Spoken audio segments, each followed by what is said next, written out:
자, 여러분, 이번에 여러분들이 그 학습하실 그 수업 모형은요, 상황 정착 수업입니다. 말이 어렵죠? 상황이 정착된답니다. 영어로 하면 anchored instruction인데요. anchored instruction에서 anchor는 여러분의 앵커라는 말이 의미가 뭐예요? 여러분들이 이제 뉴스 앵커도 앵커고요. 그 다음에 여기서 말하는 앵커는 닻이에요, 닻. 그래서 이 닻을 어떤 정확한 상황에 닻을 딱 내려준다라는 의미인데 이 의미가 뭔가 하면요. 실제로 그 여러분들이 문제중심 학습에서 배웠던 것처럼 우리가 학습을 하는 과정에서 그냥 추상적인 지식을 자꾸 얘기하는 것이 아니고 요러한 지식이나 정보가 정확하게 활용되는 상황을 구체적으로 딱 준다라는 의미예요. 그런 상황에 정확하게 닻을 딱 걸어서 요런 현장에서 요런 문제가 요렇게 제시되고 이렇게 적용될 수 있구나라고 하는 개념으로 이해하시면 됩니다. 자, 상황 정착 수업은요. 실제로 실제 문제 상황을 제시하는 겁니다. 그런데 PBL과의 차이점이라고 하면 여러분들이 크게 이해하면 PBL이라고 보셔도 좋습니다. 비디오 클립을 통해서 교수 매체를 통해서 학생들에게 문제를 제시하고 그 다음 과정은 실제로 PBL의 과정과 거의 흡사합니다. 그러면 여러분들에게 제가 질문을 던져보겠습니다. 왜 굳이 상황 정착 수업이라는 이름을 가지고 꼭 교수 매체로 문제를 제시를 하는데 초점을 둘까요? 그게 그냥 아까 앞에서 우리가 배웠던 PBL과 어떤 더 차이가 있을까요?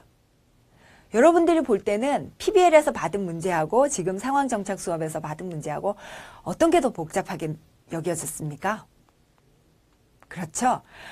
매체를 통해서 문제를 부여받다 보니까 훨씬 더 현실적이에요. 현실에서 가지는 친구들의 어떤 대화, 그 다음에 어떤 장면에서 주어지는 정보 이런 것들이 정보가 훨씬 많이 들어왔어요. 그러다 보니까 여러분들은 더 복잡하게 느껴져요.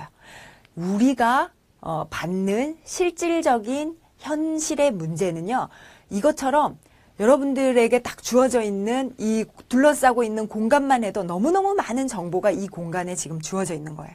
그래서 굳이 단순화된 글로 문제를 주지 않고 교수 매체를 통해서 특히 이런 영상 매체를 통해서 문제를 제시하면 현실이 가지고 있는 복잡하고 비구조화되어 있고 실제적인 느낌을 그대로 줄 수 있기 때문에 훨씬 더 학습자들에게 실제적인 문제 해결의 훈련을 더 잘 시킬 수 있다라고 생각하는 것이 상황 정착 수업의 핵심입니다. 자, 그래서 전반적인 과정은 PBL과 거의 큰 차이가 없습니다. 차이점은 매체를 통해서 문제를 제시한다라고 이해를 하시면 되겠습니다. 자, 왜 매체를 통해서 문제를 제시하는지 잘 기억하셔야 됩니다. 자, 그러면 상황정착 수업의 수업 모형을 다시 한번 우리가 이렇게 절차별로 쭉 한번 살펴보도록 하겠습니다. PBL과 크게 다르지 않습니다. 자, 선생님이 일단 수업에 오십니다. 수업에 오시면 처음부터 자 오늘 무슨 수업하자 일반 강의식으로 수업을 하지 않습니다. 처음에는 학생들에게 흥미 유발을 시킵니다. 그래서 자 제스퍼 시리즈를 가지고 수업을 한다라고 가정을 해보면 이런 식이에요. 자 오늘 여러분들에게 어떤 비디오 클립을 하나 보여주려고 하는데요. 여기에서는 어떤 그 아저씨가 캠핑을 가서 마주치는 어떤 문제 상황이 제시됩니다. 자, 그런데 여러분들은 캠핑을 가본 경험이 있습니까? 이런 식으로 수업을 전개를 합니다. 그럼 아이들이 막 저는요 언제 아버지랑 캠핑을 갔고요 뭐 어쩌고 저쩌고 이런 얘기들을 막 하게 됩니다. 그러면서 이것이 막 딱딱한 공부라고 받아들이는 것이 아니고 재미있는 어떤 자신들의 실제 생활과 관련된 것이라는 이런 재미있는 흥미가 유발된 상태로 학습을 시작을 할 수가 있습니다. 그러면 그때 이제 선생님은 비디오를 통해서 문제를 제시하고요.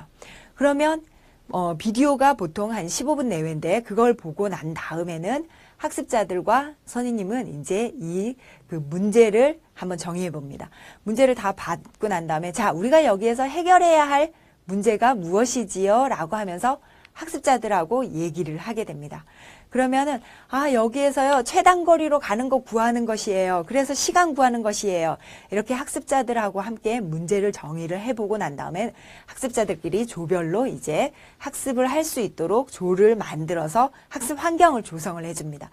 그러면 이 친구들은 이 문제를 풀기 위해서 뭐 거리하고 시간 구하는 거 이런 거 좀 알아야 되는 거 아니야? 우리 이전에 배웠는데 나 잘 모르겠어. 다시 한번 찾아볼래. 이러면서 먼저 개별적으로 자신들이 공부해야 되는 부분들을 찾아가면서 학습을 하고 난 다음에 이제 친구들끼리 모여 앉아서 본격적으로 어떻게 가는 게 가장 빠른지, 그래서 시간은 어떻게 나오는지 이런 것들을 이제 계산을 하게 되는 겁니다. 자, 해결의 전반적인 과정은 PBL과 비슷하죠. 그렇게 해서 문제 해결이 이루어지고 나면 결과를 발표하고 공유를 하고 성찰하는 이런 과정으로 이어집니다. 자, PBL의 전반적인 수업 절차, 상황 정착의 수업 그 절차 다르지 않습니다. 다만 문제가 제시되는 양식이 일반적인 그냥 글이나 이런 것이 아니고 매체를 통해서 보다 더 현실적인 문제를 비구조적이고 복잡하고 이야기를 가지고 해결책이 여러 가지가 있고 그 해결책의 논의를 하는 과정에서는 논쟁의 여지가 있는 이런 문제를 제시한다라는 것이 상황 정착 수업의 특징입니다. 잘 이해하셨죠? 자, 여러분들이 상황 정착 수업은 PBL, 크게는 PBL 문제를 중심으로 이루어지는 PBL이라고 보셔도 좋고요. 그 과정에서 하나의 좀 특징적인 매체를 통해서 보다 더 현실적인 문제를 제시한다. 이렇게만 기억하시면 되겠습니다.